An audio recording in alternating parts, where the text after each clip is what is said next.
ഇങ്ങനൊരു mango shake ഉണ്ടാക്കി കുടിച്ചിട്ടില്ലെങ്കിൽ നിങ്ങൾക്ക് തന്നെയാണ് നഷ്ടം. അത്രയ്ക്കും അടിപൊളിയാണ് ഈ സംഭവം. എന്തായാലും നിങ്ങൾക്ക് ഈ ടൈപ്പ് മാങ്ങ കിട്ടുവാണെങ്കിൽ ട്രൈ ചെയ്ത് നോക്കുക. Must must must try. അത്രയ്ക്കും അടിപൊളിയാണ്. ഞാനിവിടെ ഉപയോഗിച്ചിരിക്കുന്നത് കപ്പമാങ്ങ. ഞങ്ങളിവിടെയൊക്കെ എങ്ങനെയാണ് പറയുന്നത്, അത്യാവശ്യം നല്ല വലുപ്പമുള്ളൊരു മാങ്ങ നീളത്തിലിരിക്കുന്നത് ഞാൻ നേരത്തെ കാണിച്ചതാണ്.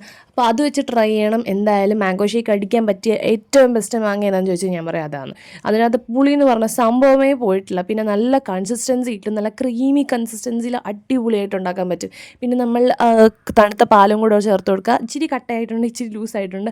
പിന്നെ അതിനകത്തുനിന്ന് എല്ലാം കൂടെ പൊക്കിയെടുക്കാൻ പറ്റത്തുണ്ട്. അതിനകത്ത് കുത്തി ഉടച്ചിട്ട് ഞാൻ അതിനകത്ത് ചേർത്ത് പഞ്ചസാര ഇട്ടിട്ടുണ്ട് കേട്ടോ. വേണമെങ്കിൽ പഞ്ചസാര അവോയ്ഡ് ചെയ്യാൻ. ഇതിനകത്ത് അത്യാവശ്യം നല്ല മധുരമുണ്ട് കേട്ടോ ഈ മാങ്ങയ്ക്കകത്ത്.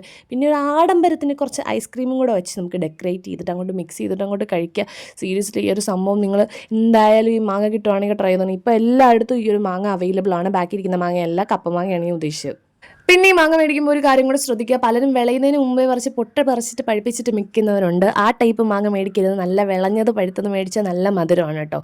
പിന്നെ ഈ ഒരു സംഭവം ഞാനവിടെ ട്രൈ ചെയ്തുകൊണ്ടിരുന്ന സമയത്താണ് അണ്ണൻ കയറി വന്നത്. അപ്പോൾ അണ്ണൻ കറക്റ്റ് ടൈമിങ്ങിനാണല്ലോ എന്ന് പറഞ്ഞ് ഞാൻ ആ വീഡിയോ ഓണാന്നുള്ള രീതിയിൽ കുറച്ച് ഏറെ കുടിച്ചുകൊണ്ട് ഇങ്ങനെ നിന്നു. അത് കഴിഞ്ഞ് നമ്മൾ കൊടുത്തു ഗൈസ്. എല്ലാവർക്കും എന്തായാലും അടിപൊളിയായിട്ട് ഇഷ്ടപ്പെട്ടു. കട്ടിപ്പാൽ യൂസ് ചെയ്തില്ലെങ്കിൽ ഒരു കുഴപ്പമില്ല. ഈ ഒരു മാങ്ങയ്ക്കാണ് ഒരു കൺസിസ്റ്റൻസി അടിപൊളിയാണ്. പിന്നെ ചാനൽ സബ്സ്ക്രൈബ് ചെയ്ത് കാണുന്നവരാണെങ്കിൽ ഒന്ന് സബ്സ്ക്രൈബ് ചെയ്ത് സപ്പോർട്ട് ചെയ്യണേ. അപ്പോൾ ബൈ.